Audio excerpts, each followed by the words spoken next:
Buka mic-nya, Bu. Ya. Mari kita berdoa. Terima kasih Bapa, kami naikkan syukur kami kepadamu, sebab rahmat-Mu dan anugerah-Mu yang ajaib dan luar biasa di dalam kehidupan kami. Saat malam hari ini sungguh Tuhan, merupakan sesuatu yang indah bagi kami, sebab kami bisa bersekutu, menyembah dan memuja Tuhan. Bahkan terlebih kami boleh mendengar firman Tuhan. Biarlah Bapa, Kau senantiasa mengurapi segenap kehidupan kami, sekalipun kami melalui Zoom. Kami ada di tempat kami masing-masing. Tetapi kesatuan hati kami percaya bahwa kami menikmati hadirat Tuhan. Kami menikmati kasih karunia Tuhan, sehingga Kau berbicara bagi kami semua. Terima kasih Bapak berfirman bagi kami siap mendengarkannya. Baik yang berbicara dan yang mendengar, kami percaya bahwa Tuhan yang memberkati kami pengurapan, pewahyuan, sehingga kami boleh mengerti dan memahami setiap firman yang Kau perdengarkan di dalam kehidupan ini. Terima kasih ya Bapa, di dalam nama Bapa, Putra, dan Roh Kudus, di dalam nama Tuhan Yesus Kristus. Kami naikkan syukur kami dan kami siap mendengar firman-Mu. Haleluya. Amin. Shalom. Apakah suara saya bisa baik-baik aja? Baik-baik aja, Ibu.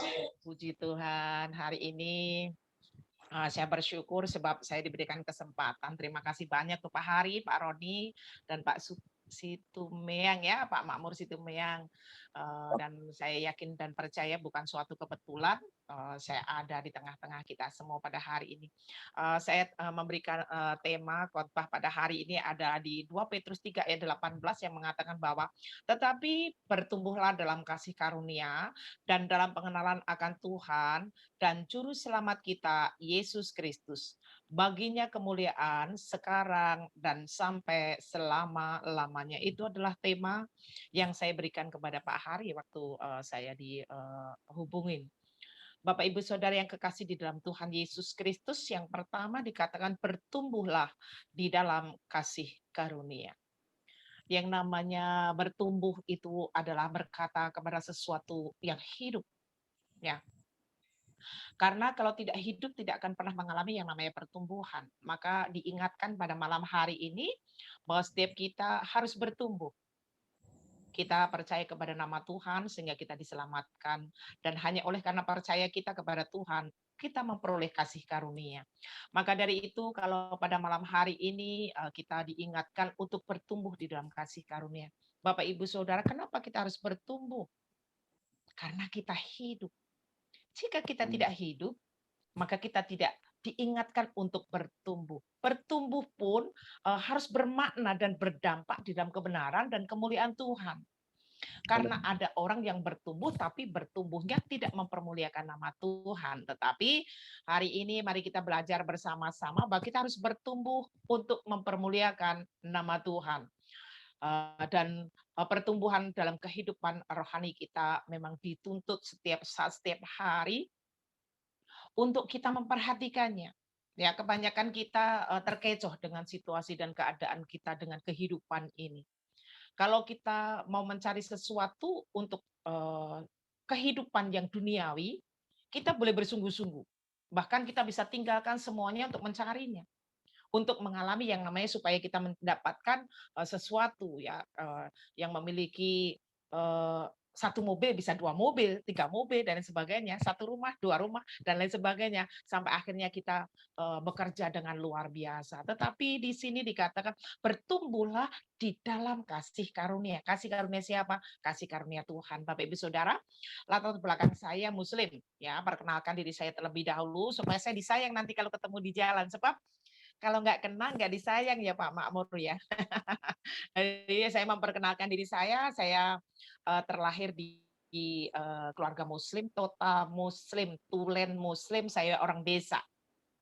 Iya, ya. Saya terlahir di Wonogiri Pak, dan saya dibesarkan hanya oleh keluarga yang sederhana. Bapak saya hanya kepala sekolah, ibu saya untuk membantu bapak saya berdagang di pasar. Dan saya ada di tengah-tengah saudara yang sangat besar karena dulu banyak anak, banyak rezeki ya. Jadi Bapak Ibu saya memiliki anak yang banyak. Kami 8 bersaudara, saya anak yang ke-6, saya ke atas perempuan semua dan adik saya 2 laki-laki. Saya dibesarkan di Muslim, saya dari latar belakang Muhammadiyah. Saya SMP, SMA, saya Muhammadiyah. Dan di Iya. keluarga saya, di pekarangan saya, di halaman saya, itu adalah masjid yang didirikan oleh keluarga saya. Iya. Dan saat saya mengenal Tuhan, saya ke gereja itu tahun 88. Tapi saya bertobat, sungguh bertobat dan mengenal Tuhan serius adalah tahun 89. 1 tahun ya. Nggak semudah itu saya mengenal Tuhan. Kucilkan 4 tahun lamanya. Jadi 1 tahun saya pengenalan, saya hanya ya ke gereja, mendengar, nyanyi mungkin ya nyanyi, tapi saya tidak bertobat. Ya saya sebatas saya udah dah karena suami Kristen saya ikut Kristen gitu. Dan akhirnya ada satu penyakit yang memang mengharuskan saya untuk saya takut mati, Pak. Dan orang kalau udah bergumul dengan maut biasanya takut. Dan saya saat itu takut mati. Setelah Iya. itu saya baru percaya kepada Tuhan sebab saya kayak maaf bicara menantang Tuhan. Karena kalau memang sungguh ada Tuhan, sungguh Engkau adalah yang hidup dan yang mengerti keadaan saya, maka waktu itu saya harus sesar karena saya lemah jantung dan saya harus melahirkan. Dan doa saya terjawab dan luar biasa banget Tuhan berkarya di saat itu. Akhirnya saya mengenal Tuhan, pendek katanya saya mengenal Tuhan. Dan saat saya mengenal Tuhan, saya kalau sudah mengenal, saya sudah masuk, saya nggak mau setengah-setengah dan hanya sebatas agama, maka saya menyelidiki, saya mengenali, bahkan sampai saya sekolah Alkitab itu setelah saya semakin percaya dan suami saya, ayo sekolah Alkitab, saya nggak tahu sekolah Alkitab itu ngapain. Akhirnya saya banyak mengerti dan akhirnya saya banyak paham.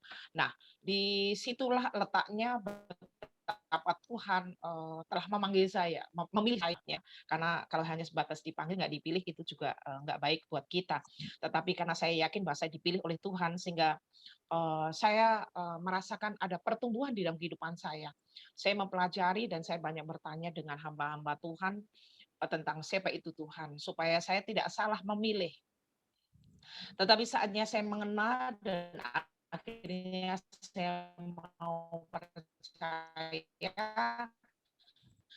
maka dituntut untuk saya boleh bertumbuh di dalam mengenal, semakin yakin, saya semakin percaya bahwa sungguh Yesus Kristus itu adalah Tuhan dan juru selamat di dalam kehidupan saya pribadi. Maka tema hari ini kita bertumbuh di dalam kasih karunia. Saya orang berdosa. Mungkin di antara Bapak Ibu Saudara saya paling dosa ya. Saya paling berdosa sebab saya semakin fanatik, saya semakin jahat gitu ya. Sehingga saya mengatakan bahwa saya paling berdosa, tetapi oleh kemurahan Tuhan, oleh karena kasih sayangnya Tuhan dalam kehidupan saya sehingga diberikan karunia-Nya bagi saya sehingga saya bisa percaya sebab tanpa kuasa Roh Allah, tanpa Bapa menarik saya nggak akan pernah bisa percaya kepada yang namanya Yesus Kristus itu menjadi Tuhan dan juru selamat dalam kehidupan saya. Tetapi oleh karena kasih-Nya yang luar biasa sehingga saya bisa percaya dan itu adalah anugerah. Maka dituntutlah saya harus bertumbuh di dalam pengenalan saya kepada Tuhan. Dan setelah saya percaya, saya mengerti bahwa sesungguhnya kehidupan yang hakiki adalah kehidupan yang benar-benar ada dalam kebenaran. Ya. Bukan di dalam agama, tetapi di dalam kebenaran. Sebab kalau di dalam agama, tadi saya katakan bahwa saya semakin fanatik, saya semakin jahat. Ya. Saya semakin jahat bahwa hanya saya sendiri yang benar, agama saya sendiri yang benar, yang lainnya tidak benar. Dan itu akhirnya membuat hati saya jadi semakin sombong, semakin menghakimi satu dengan yang lain bahwa sesungguhnya yang benar hanya saya. Tetapi saat saya ada di dalam Tuhan, saya semakin mengenal Tuhan bahwa sesungguhnya orang yang di dalam Tuhan harus semakin merendahkan diri, merendahkan hati, bahkan harus mematikan kehidupan yang daging ini dan hidup di dalam kebenaran Tuhan. Amin. Saat yang begitu memang tidak mudah untuk kita. Yang kalau berkata sangat mudah, tetapi untuk melakukannya tidak semudah membalikkan tangan Bapak Ibu Saudara. Tetapi kita harus ada di dalamnya. Sebab kalau suatu tanaman tidak mati terlebih dahulu tidak akan pernah bisa bertumbuh. Ya, harus mati dulu. Biji mati ditanam baru bisa tumbuh. Tetapi kalau biji masih hidup ditanam pasti busuk. Ya, maka kalau daging kita masih hidup lalu ditanam di dalam itu nggak akan tumbuh tapi malah busuk. ya. Akhirnya hidupnya tidak berkenan kepada Tuhan. Harus Betul. mematikan daging dan akhirnya ditanam di dalam Tuhan dan akhirnya bisa bertumbuh. Pertumbuhan itu pun memerlukan perjuangan. Ya, saya ngikutin beberapa kali di webinar ini. Sesungguhnya keselamatan memang harus dikerjakan. Walaupun banyak orang mengatakan sekali selamat tetap selamat, gitu ya. Tetapi kalau sekali selamat tetap selamat, wah enak sekali ya, gitu. Jadi kita tetap leluasa melakukan yang kita kehendaki. Tetapi Tuhan memiliki peraturan dan aturan, hiduplah benar, hiduplah kudus adanya. Daging ini untuk melakukan kebenaran perlu perjuangan, jadi perlu dikerjakan. Maka dari itu saat saya memilih tema bertumbuh dalam kasih karunia Tuhan tidak ada keselamatan, tetapi bertumbuh juga di dalam pengenalan. Ya, di sini kalau namanya timbul kehidupan, yang namanya bertumbuh itu sesuatu yang timbul. Biji ditanam, karena tumbuh maka timbul keluar. Ya, setelah timbul keluar tidak aja sebatas timbul keluar, tapi akan harus semakin tumbuh besar. Sudah semakin tumbuh besar, tidak hanya bertumbuh besar, tetapi semakin menjadi besar, besar, besar, dan akhirnya berbuah. Nah, di dalam kehidupan kita harus menjadi yang demikian. Ya, kita ditanam oleh Tuhan dimanapun kita ditanam. Ya, dalam keadaan apapun, kondisi apapun. Kalau sudah ditanam menjadi tanamannya Tuhan, maka sesungguhnya yang bertanggung jawab untuk pertumbuhan kita adalah Tuhan. Jika sungguh kita di dalam Tuhan itu. Tapi kalau kita di luar Tuhan, pertumbuhan kita pasti juga akan menjadi hal yang lain karena yang tumbuh itu tidak hanya ada ilalang, ada gandum ya. Gandum dan ilalang bisa tumbuh bersama ya. Nah, kita mau tumbuh terhimpit oleh ilalang itu lalu kita menjadi menderita atau kita tetap bertumbuh dan bertumbuh menjadi dewasa dan akhirnya ilalang pun akan hilang dengan sendiri karena kita bertumbuh semakin menjadi besar. Nah, itu keinginan Tuhan di dalam kehidupan kita. Berarti memerlukan perjuangan, memerlukan untuk tindakan untuk kita melakukan. Maka saya senang sekali ikut webinar dan saya kalau nggak melakukan pelayanan yang lain, saya pasti ikut tadi webinar ini. Maka kehidupan yang bertambah besar, kehidupan yang bertumbuh menjadi dewasa, dan akhirnya kita berbuah, dan itu yang dikehendaki Tuhan. Sebab sekalipun kita sudah berbuah, pasti dituntut lagi. Ya, berbuah yang bermakna, berbuah yang berkenan, berbuah yang berdampak ya bagi banyak orang karena Tuhan pilih kita dari sekian banyak orang dari kegelapan menuju kepada terangnya yang ajaib untuk menjadi terang. Ya, terang itu pasti sebuah lilin ya. Lilin itu mungkin akan habis ya. Tetapi ya lilin itu cahayanya sekalipun sebentar, cahayanya itu akan menyinari dan berguna bagi banyak orang. Nah, Tuhan menginginkan kehidupan kita yang demikian. Maka dari itu Bapak Ibu Saudara, mari kita sama-sama memahami bahwa kasih karunia Tuhan yang telah diberikan di dalam kehidupan kita itu benar-benar kita harus mempertahankannya sampai benar-benar kita bertumbuh dan menjadi sempurna seperti Bapa yang dikehendakinya. Dan kuasa Tuhan yang telah diberikan karena di dalam Yohanes 1 ayat 12 bahwa semua orang yang percaya diberi kuasa untuk menjadi anak-anaknya Tuhan, anak-anaknya Allah. Nah, kalau kita diberikan kuasa, maka harus kita praktekkan kuasa Tuhan itu di dalam kehidupan kita. Suatu kehidupan yang harus bertambah besar dan sampai kepada kesempurnaan dan kuasa Allah yang senantiasa menyertai hidup kita dan kita sungguh harus melakukan kehendaknya Tuhan di dalam kebenaran itu. Di dalam dunia, di tengah-tengah himpitan dunia ini, untuk berbicara begitu sangat mudah, tetapi untuk melakukannya perlu sekali yang namanya penyangkalan diri. Ya, penyangkalan diri. Sebab apa? Kenapa sih kita harus hidup di dalam kebenaran? Ya, kenapa? Bukankah keselamatan itu kasih karunia? Kenapa kita harus tetap hidup dalam kebenaran? Kenapa kita harus melakukan kebenaran?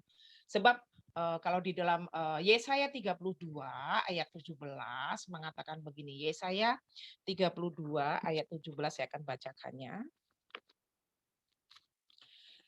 Di mana ada kebenaran, di situ akan tumbuh damai sejahtera ya.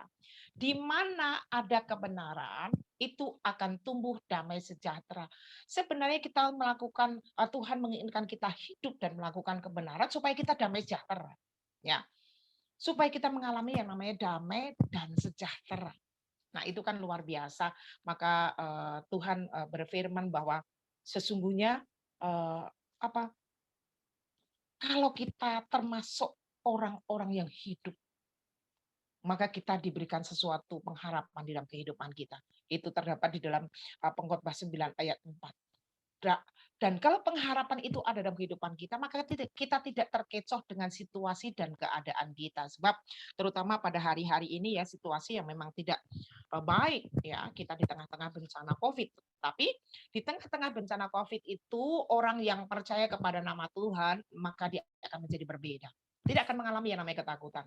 Saya sendiri pernah mengalami yang terkena COVID, bahkan COVID yang memang sangat menakutkan ya, tetapi anugerah Tuhan memberikan kepada saya untuk diberikan kesempatan untuk saya pulih total, dan pulihnya pun sangat cepat ya.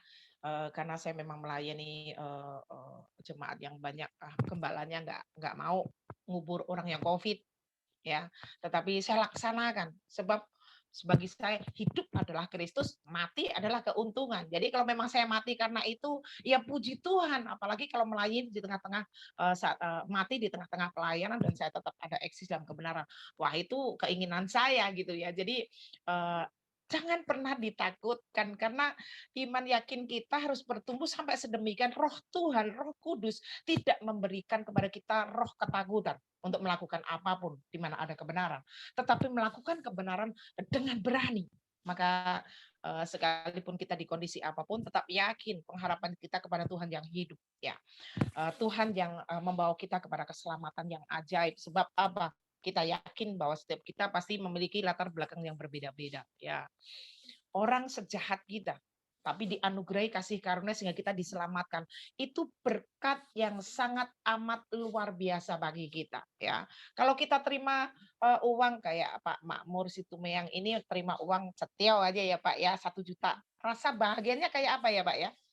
Rasa bahagia di dalam wajah kita nggak akan bisa disembunyikan. Ya, maka dari itu orang yang percaya kepada Tuhan, yang tidak digoyahkan dengan situasi dan keadaannya, bertumbuh di dalam kebenaran sampai menjadi dewasa, akan terlihat di dalam kehidupannya. Tidak perlu kita mengatakan bahwa aku dewasa rohani, kita semua orang di lingkungan hidup kita, mereka akan merasakan kehidupan kita yang semakin bertumbuh di dalam Tuhan. Maka mari sama-sama hari ini kita menjadi orang yang termasuk orang yang hidup. Ya, orang yang mau bertumbuh adalah orang yang hidup. Tapi orang yang nggak mau bertumbuh, orang itu pasti mati, walaupun hidup. Ya, maka pilihan bagi kita mau bisa makan, bisa minum tapi mati, nggak hidup, atau kita hidup lalu bisa makan dan minum dan akhirnya kita menjadi berkat bagi banyak orang. Itu pun pilihan hidup kita. Dan setelah kita sudah disuruh bertumbuh di dalam kasih karunia, Tuhan menginginkan kita mengenali Tuhan. Ya, mengenali Tuhan. Karena kalau Bapak Ibu Saudara nggak mengenal, bagaimana kita bisa percaya? Bagaimana kita bisa memiliki pengharapan yang kuat, yang teguh, ya? Mengenali Tuhan itu perlu setiap saat, setiap hari. Tidak hanya kita belajar, Ibrani ditulis siapa, apa, tahun apa, dan sebagainya. Tidak hanya demikian, tapi mengenali pribadi Tuhan di dalam kehidupan pribadi kita. Sebab kalau kita mengenal pribadinya Tuhan, Tuhan itu sanggup seperti apa, kuasanya sampai seberapa dahsyat. Tuhan tuh yang kayak apa, maka kita akan menjadi semakin kita mengenal, semakin kita mengerti, hidup ini akan menjadi semakin nyaman, ya, semakin aman. Bahwa kita di dalam Tuhan, Tuhan yang mampu melakukan segala perkara, bukan Tuhan yang kuasanya terbatas. Bukan Tuhan yang hanya bisa melakukan ini itu yang terbatas. Tetapi dia Tuhan yang tidak terbatas, maka kalau kita mengerti, mengenal, maka kita tidak akan pernah menjadi takut dengan hal apapun. Ya, kelaparan, penderitaan, sakit penyakit, nggak akan pernah kita takuti, sebab itu tidak akan pernah bisa memisahkan kasih-Nya Tuhan yang sempurna di dalam kehidupan kita, terutama hari-hari ini. Mari kita proklamirkan bahwa Tuhan ada dalam kehidupan kita dan supaya Tuhan dimuliakan melalui kehidupan kita. Sebab kalau di dalam Roma 5 ayat 5, pengharapan tidak mengecewakan. Nah, karena kasih Allah telah apa? Dicurahkan bagi kita. Kalau pengharapan tidak mengecewakan, maka semakinlah kenali Tuhan. Supaya pengharapan kita semakin kuat. Saya nggak begitu mengenal Bapak Makmur Situmeyang, Pak Hari, Pak Roni, sebab kami baru kenal. Tetapi kalau saya sudah mengenal, betapa luar biasanya Pak Makmur Situbondo tuh yang kayak apa, maka akan semakin menjadi oh yes, dia the best ya. Oh, dia luar biasa sehingga segala macam apa mungkin kita bisa semakin menjadi lebih, dan menjadi lebih ya. Itu yang diinginkan Tuhan di dalam kehidupan kita sebab pengharapan yang tidak mengecewakan itu harus kita miliki sebab hari-hari ini bukan hari-hari yang semakin baik ya. Diciptakan Tuhan hari memang baik, tapi kondisi dan keadaan memang tidak akan menjadi semakin baik. Dan Tuhan telah memberitahukannya. Dan kalau Tuhan memberitahukannya kepada anak-anaknya, seperti kata Bapak Pendeta Roni, bahwa Tuhan memberitahu tidak sulit, sesuatu yang sulit yang dicerna oleh umatnya, tetapi sesuatu yang indah, sesuatu yang mudah dicerna oleh umatnya, supaya umatnya jadi paham betul. Jadi akhirnya tidak merekayasa kembali. Nah, Tuhan kita Tuhan yang baik dan Dia telah menyatakannya bagi kita oleh karena kuasa Roh Kudus-Nya. Maka hari-hari yang tidak baik ini mari kita pergunakan sungguh-sungguh, lebih sungguh-sungguh lagi. Kalau selama ini sudah sungguh-sungguh, mari kita lebih lagi. Kalau porsi kita sudah 3, mari kita lebih lagi. Kita lipat gandakan menjadi 6 ya. Sebab kalau kita melakukan itu dengan sungguh, maka Dialah Sang Pemberi Karunia, Dia akan menyatakannya bagi kita. Bukan karena kita hebat, bukan karena kita lebih dari yang lain, ya, tetapi karena kasih karunia itu tersendiri dalam kehidupan kita. Roh Kudus yang telah dicurahkan itu, yang telah menyertai di dalam setiap kehidupan. Roh itu yang akan memberikan pertumbuhan hidup kita. Roh itu yang akan membawa kita untuk ke pengenalan kita kepada Tuhan. Roh itu juga yang akan membantu kita saat sungguh-sungguh kita tidak menjadi paham dan menjadi tahu. Sehingga kita akan semakin menjadi paham, semakin akan menjadi tahu, sehingga kita boleh semakin bermegah di dalam panggilan Tuhan. Kita boleh semakin bermegah, menyatakan diri bahwa kita sungguh umat yang dipilih Tuhan. Bapak Ibu Saudara, sesuatu pilihan itu seharusnya kan sesuatu yang luar biasa indah, sesuatu yang the best, sesuatu yang nomor 1. Nah, kita kalau percaya dan kita bahwa kita sudah dipilih oleh Tuhan, jadikanlah memang sungguh kita dipilih Tuhan. Jangan mempermalukan nama Tuhan dengan keinginan-keinginan daging kita, ya. Dalam hal apapun, mari kita sertakan Tuhan, sebab Dia jika ada dalam kehidupan kita, yang kita tidak tahu, Tuhan akan memberitahu. Yang kita tidak paham, Tuhan akan memberikan pemahaman. Yang sungguh kita tidak mampu, Dia akan memberikan kemampuan. Dan bahkan saat kita sungguh tidak menjadi berdaya sama sekali, kekuatan yang luar biasa, miracle itu, mujizat itu menyertai segenap kehidupan kita. Maka malam hari ini biarlah segenap kehidupan ini boleh semakin menjadi yakin, semakin boleh menjadi sungguh-sungguh bahwa sungguh kita dipilih oleh Tuhan. Dan kalau kita menyadari sesuatu diri ini menjadi pilihan, jadikanlah berkat bagi banyak orang. Ya. Saya menggembalakan di CMC Rumah Doa di Jalan Raya Jakarta Bogor KM 49. Selama saya pelayanan, saya selalu menginginkan bahwa anak-anak saya menjadi seorang pemimpin. Ya. Saya tidak pernah menjadi takut dengan wah nanti mereka jadi pemimpin lalu saya tersaingi. Tidak pernah takut tersaingi. Sebab kasih karunia Tuhan dalam kehidupan saya maupun anak-anak saya itu berbeda. Saya selalu picu, kamu harus menjadi pemimpin. Karena Tuhan panggil kita, pilih kita bukan menjadi ekor, tapi menjadi seorang pemimpin. Jadi yang tidak bisa apa-apa menjadi saya picu untuk menjadi lebih. Ya, untuk menjadi lebih dan untuk menjadi lebih. Mungkin hanya saya yang berani mengangkat seorang yang tidak teologi, ya, tidak sekolah Alkitab. Saya jadikan pengerja dan saya angkat menjadi pendeta pembantu. Karena saya tahu, ya, saya mengenali anak itu, mengenali anak saya, ya, bagaimana ketaatannya, bagaimana pertumbuhannya, bagaimana dia cara melayani itu dan bagaimana dia untuk menjadi berkat bagi sesamanya. Sehingga saya berani, yes, kamu harus melayani, ya, kamu harus melayani. Lalu saya katakan kepada anak itu bahwa orang yang melayani Tuhan tidak dituntut harus sekolah teologi atau Alkitab, walaupun itu diperlukan ya karena ini ada STT ya. Saya mendukung orang yang mau belajar teologia itu mendukung ya. Saya sangat mendukung sebab kita memerlukannya ya. Kita memerlukan dan membutuhkannya. Karena kalau kita tidak tahu apa-apa, bagaimana kita bisa mengajarkan bagi orang yang tidak tahu ya. Tetapi biarlah boleh menjadi semakin semangat untuk kita boleh kan tadi dikatakan bahwa kita harus mengenal. Kalau mengenal harus dipelajari ya. Kalau orang yang mau mengenal pasti harus dipelajari kayak apa sih sebenarnya. Pribadi Tuhan tuh yang kayak apa gitu. Kesanggupannya sebatas apa. Kita juga harus mengenali. Ya. Saya nggak mengenal Bapak Ibu Saudara dan mungkin Bapak Ibu Saudara juga nggak banyak mengenal saya, hanya mungkin beberapa yang bisa mengenali saya. Yang mengenal saya secara dalam baru tahu siapa saya ya. Tetapi yang nggak begitu mengenal kan nggak tahu bagaimana saya, hidup saya, kayak apa saya, nggak kenal ya. Mungkin yang dikenal cuma luarnya saja, oh ibu itu baik. Nggak ngerti judesnya saya, nggak ngerti saya saatnya marah dan lain sebagainya. Tetapi kalau semakin mengenali saya akan tahu, oh ibu itu katanya galak ya, oh ibu itu nggak tanya sayang ya, oh ibu itu katanya baik. Dan itu yang harus kita semakin semakin pelajari di dalam kehidupan kita untuk mengenal Tuhan yang sesungguhnya supaya dalam situasi dan keadaan kita tidak digoyahkan dengan apapun ya. Sebab kalau kita digoyahkan, kayaknya kita nggak memiliki pengharapan tuh. Karena kalau pengharapan itu ada, orang sesulit apapun jika masih ada harapan, maka ada kekuatan yang tidak pernah bisa kita bayangkan.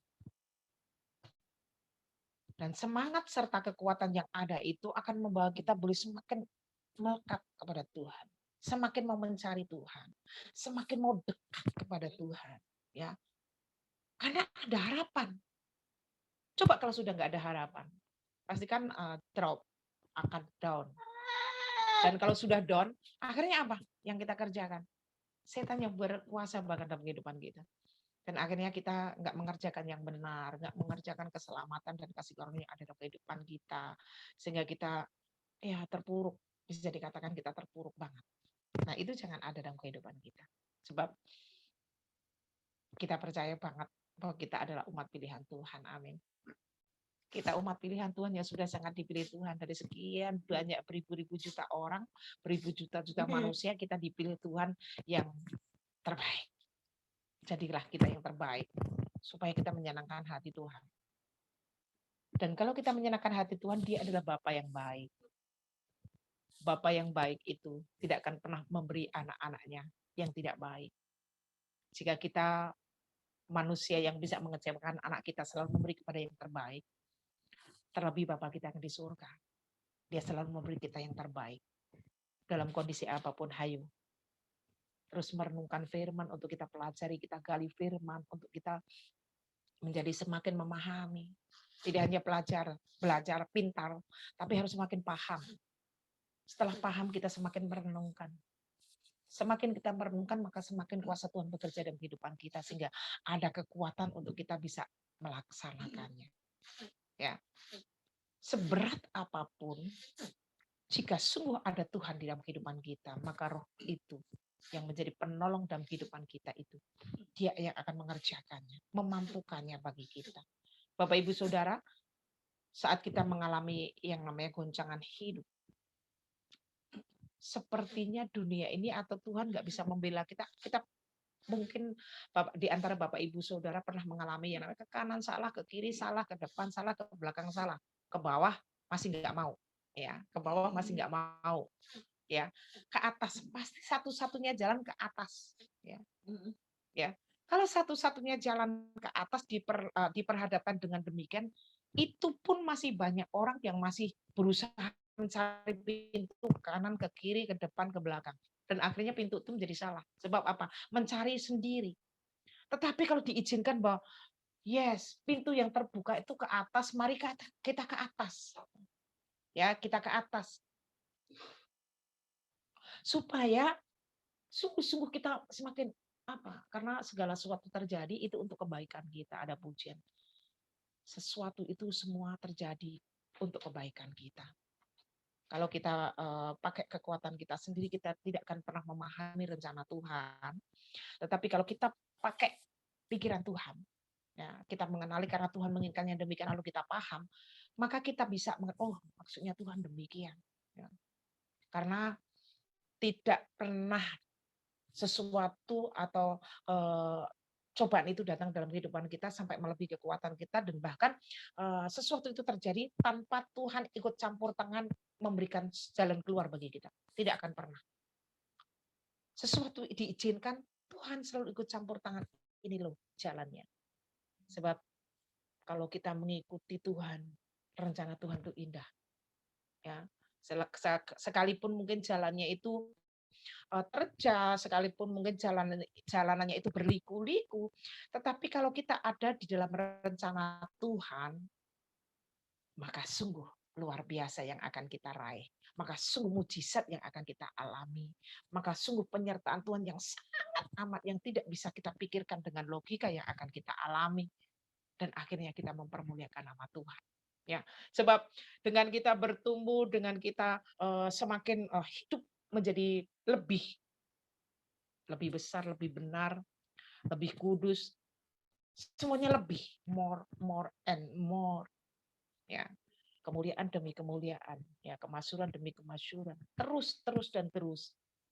Maka saat tiba waktunya nanti kita dipanggil sama Tuhan, kita dalam keadaan memang sungguh dalam keadaan hidup, sebab kita bertumbuh. Ya. Kalau kita dipanggil dalam keadaan hidup, karena memang itu keinginan Tuhan. Tuhan nggak menginginkan kematian, tapi Tuhan menginginkan kehidupan. Maka sampai dia merelakan segala-galanya, dia datang ke dunia ini untuk menebus manusia kita yang seharusnya binasa, supaya kita memiliki kehidupan. Maka ayo kita perhatikan bahwa kehidupan roh kita juga memiliki kehidupan yang tersendiri yang perlu kita perhatikan setiap hari. Tidak hanya makan dan minum, sandang, pangan itu mengikuti. Ya, kalau kita sudah di dalam Tuhan itu mengikuti. Kalau kita fokus ke situ, maka kita tidak akan pernah bisa memikirkan yang rohani. Maka kalau kita pun bekerja, Tuhan katakan kerjakanlah itu semua untuk Tuhan. Kalau kita mau melakukan apapun, sertakanlah itu semua sama Tuhan, dengan Tuhan. Maka betapa kita tidak diizinkan kita lepas dari Tuhan. Ya, kita keluar dari jalurnya Tuhan. Kita harus tetap ada di dalam Tuhan. Maka sampai firman Tuhan mengatakan, jika engkau di dalam aku dan aku di dalam engkau, jika engkau di dalam firmanku dan firmanku ada, maka minta apa saja Tuhan akan lakukan dan Tuhan akan berikan dalam kehidupan kita. Itulah kebanggaannya kita, itulah kebahagiaan kita orang yang percaya. Seharusnya kita boleh semakin menjadi bahagia, sukacita. Ya, semakin kita disesah, semakin mari kita berani berjalan mengatakan bahwa Tuhan tetap baik. Ya, semakin kita masuk di dalam prosesnya Tuhan, mari kita semakin bersungguh-sungguh.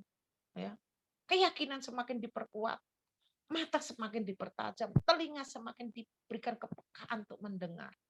Karena apa? Orang yang mau sukses harus mau mengikuti proses. Ya, berlian tidak akan menjadi cemerlang menjadi berlian yang sangat mahal dan sangat indah tanpa proses itu sendiri. Ya, akan mengalami proses yang mungkin sangat menyakitkan sekalipun, tetapi endingnya sangat luar biasa. Maka dari itu, Bapak Ibu Saudara, ayo kita perhatikan itu. Ya, banyak kesulitan terjadi di mana-mana. Banyak penderitaan terjadi di mana-mana. Mereka yang memiliki harta benda yang sangat banyak pun mereka mengalami yang namanya saat ini kesulitan. Apalagi yang tidak memiliki apa-apa. Ya. Tetapi di dalam kesulitan itu sendiri, mari kita proklamirkan bahwa Tuhan ada dalam kehidupan kita. Ya. Mari kita mengingatkan, mari kita menopang mereka yang lemah, kita berikan kekuatan. Mereka yang tidak berpengharapan, tapi cukup sampai mereka memiliki pengharapan kepada Tuhan, sehingga kita benar-benar sama-sama menjadi anak-anak Tuhan yang militan di hadapan Tuhan. Ya.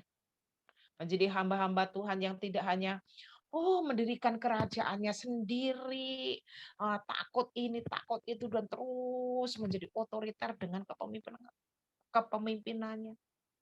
Mari kita tinggalkan itu semua. Mari kita sama-sama bahwa kita harus menjadi satu tubuh di dalam Kristus untuk saling membangun, saling menasehati, saling mendengarkan, saling menghormati, saling mengasihi, saling membawa satu dengan yang lain untuk menjadi indah di hadapan Tuhan. Maka kalau kita sungguh memiliki kehidupan di dalam Tuhan dan sungguh kita hidup, mari kita buktikan bahwa kita hidup. Ya, banyak orang ya saat ini mereka mengalami mal bicara, ibaratnya sekarat lah. Tapi apakah kita harus berdiam diri saja? Tidak. Mari kita ulurkan tangan kita. Ya, saya nggak memiliki harta benda, tapi saya memiliki doa, saya memiliki semangat, saya memiliki ayu. Saling kita mengingatkan dalam itu supaya benar bahwa kita orang-orang yang benar ini benar-benar memang hidup. Yang sudah dipilih Allah ini memang sungguh orang yang hidup. Maka dari itu hari ini mari sama-sama bahwa kita mendengar suara firman Tuhan hari ini. Mari kita tetapkan hati bahwa Tuhan memiliki ketetapan dan peraturan. Mari kita ada di dalamnya. Mari kita laksanakan dengan sungguh-sungguh. Supaya apa? Kita ini benar-benar seluruh kehidupan kita yang ada hanya mempermuliakan nama Tuhan. Sebab kalau itu kita lakukan, sandang, pangan, apapun itu mengikuti kehidupan kita. Saya bersaksi betapa waktu kemarin seluruh keluarga saya negatif COVID, ya. Dan yang paling berat adalah saya, karena saya kena Delta, ya, yang sangat ditakutin dan bahkan sampai saya udah hari ketiga saya sudah nyesek. Ya, padahal biasanya kalau COVID yang itu tuh sampai udah 7 hari, seminggu baru itu yang mengalami yang. Tapi saya baru 3 hari setelah ini positif ini saya 3 hari saya sudah mulai nyesek. Dan sampai saya dibantu oksigen, dan oksigen waktu itu masih langka-langkanya sampai anak-anak saya mencari sampai ke Jakarta Timur, ke Kampung Melayu itu dapatnya sampai di situ, bahkan itu nyarinya tengah malam. Tetapi saya bersyukurnya begini, di tengah-tengah saya isoman, nggak boleh keluar, anak-anak saya juga nggak boleh keluar karena saya ada di perumahan dan dijaga, memang nggak boleh keluar. Secara manusia kan saya nggak pernah menyiapkan, saya akan di isoman, nggak boleh keluar atau apa. Jadi kulkas segala macam kan nggak saya penuhi dengan makanan, nggak penuhi dengan hal apapun. Tetapi puji nama Tuhan saya di tengah-tengah masyarakat yang non Muslim, ya, masyarakat yang non Kristen maksud saya, ya, mereka kebanyakan Muslim. Tetapi di mana kehidupan kita menjadi berkat bagi tetangga kita, saat kita benar-benar genting, Tuhan bisa pakai mereka. Ya, Tuhan bisa pakai mereka, ya.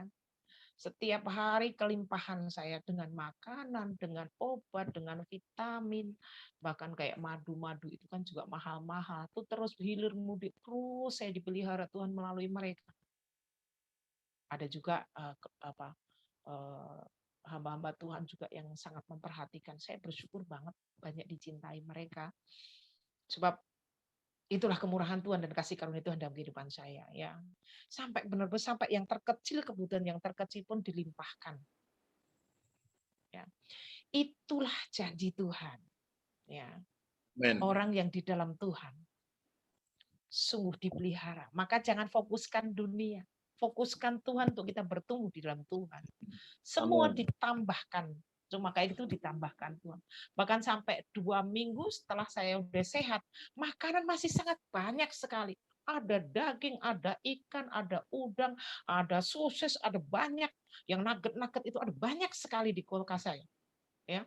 Nah, mari ini bukan ngecap karena saya pas khotbah, tidak. Mungkin di sini Ada beberapa teman saya yang tahu, ya, karena memang sungguh. Dan pengobatan, karena saya nggak BPJS, saya pengobatan itu sangat mahal, tapi Tuhan semua cukupkan itu semua. Tuhan limpahkan itu semua. Maka jangan pernah dipusingkan dengan hal yang lahiriah. Tapi mari kita semakin bersungguh-sungguh dalam mengenal Tuhan, dalam pertumbuhan rohani kita di dalam Tuhan, supaya Amin. akhir zaman ini benar-benar Tuhan dimuliakan melalui kehidupan kita. Amin. Amin. Amin. Amin. Saya Amin. yakin bahwa persekutuan ini boleh semakin besar, boleh semakin ke kanan dan ke kiri. Mari sama-sama bergandengan tangan untuk menularkan satu dengan yang lain. Daripada mereka di rumah nggak ngapa-ngapain. Ayo ikut Zoom. Kita bertumbuh di dalam Tuhan. Ayo mempelajari firman Tuhan melalui ini. Ayo. Kalau kita sama-sama begitu, saya bersyukur karena Pak Haryanto itu sangat semangat. Ayo katanya ikut yuk, ayo ikut. Dan itu ayo kita sama-sama, kalau berapa orang ini yang ikut Zoom ini sama-sama mengalami keseriusan, kesungguhan hati, menularkan satu dengan yang lain untuk kita bertumbuh di dalam Tuhan, di dalam kasih karunia Tuhan. Maka firman Tuhan berikutnya, bagi kemuliaan sekarang dan sampai selama-lamanya, bagi Yesus Kristus kemuliaan itu ada melalui kehidupan kita, ya. Mari kita sama-sama merenungkan setiap hari firman itu, setiap hari bertumbuh di dalam kehidupan kita, kita perhatikan setiap hari, dan akhirnya pemeliharaan Tuhan pun sempurna di dalam kehidupan kita. Firman Tuhan sampai di sini, biarlah firman yang singkat ini membawa dan menggugah hati kita untuk kita serius memperhatikan pertumbuhan rohani kita. Karena kita hidup di tengah-tengah suasana yang demikian, ya. Dan akhirnya biarlah tangan kita boleh saling menggapai, saling menuntun, saling mengangkat, saling merangkul, sehingga kita boleh tumbuh bersama di dalam Tuhan dan Tuhan disenangkan, namanya dimuliakan melalui kehidupan kita. Firman Tuhan sampai di sini. Terima kasih banyak Bapak Hari, Pak Stumian, Pak Roni. Biarlah kesempatan ini benar-benar membawa semakin kita boleh sungguh-sungguh melayani pekerjaan Tuhan. Mari kita berdoa. Kami bersyukur kepadamu ya Tuhan, hamba-Mu berhenti berbicara. Hamba-Mu sangat terbatas menjelaskannya. Tetapi Roh Kudus, Engkau tidak terbatas untuk membawa segenap kehidupan kami. Untuk kami boleh semakin memperhatikan pertumbuhan rohani kami. Kami boleh semakin memperhatikan pengenalan kami akan Tuhan, supaya memperkuat pengharapan kami kepada Engkau di tengah-tengah dunia yang tidak semakin baik ini Bapa. Bila Tuhan, kami boleh semakin menjadi berani untuk kami boleh memproklamirkan bahwa kami adalah umat pilihan Tuhan. Sehingga kami boleh memproteksi diri kami masing-masing. Orang yang dipilih harus berbuat kehidupan yang kayak apa, supaya tidak mempermalukan nama Tuhan. Dan itu semua bila Kau taruh di dalam hati kami yang dalam, sehingga kami semua boleh semakin giat. Kami hidup di dalam berkemenangan, di dalam kebenaran, di dalam kesempurnaan Tuhan, supaya nama Tuhan yang dipermuliakan. Terima kasih Tuhan, Kau memberkati persekutuan ini Tuhan, baik ketua satu maupun semua pelayan-pelayan pengurus yang ada. Kau memberkati mereka semakin lebih di dalam Tuhan, bahkan semakin Kau nyatakan kuat kuasa Tuhan semakin Kau berikan di dalam kehidupan mereka masing-masing, sehingga mereka semua boleh menjadi Kau pakai dengan luar biasa untuk menjadi saluran berkat bagi banyak orang. Terima kasih Bapa, kami akan syukur kami kepadamu di dalam nama Tuhan Yesus Kristus atas firman kebenaran-Mu yang berbicara dan yang mendengar. Berkati kami pemahaman dan berkati kami tidak hanya menjadi pendengar tetapi melakukannya. Dalam nama-Mu kami berdoa. Haleluya. Amin. Saya serahkan kembali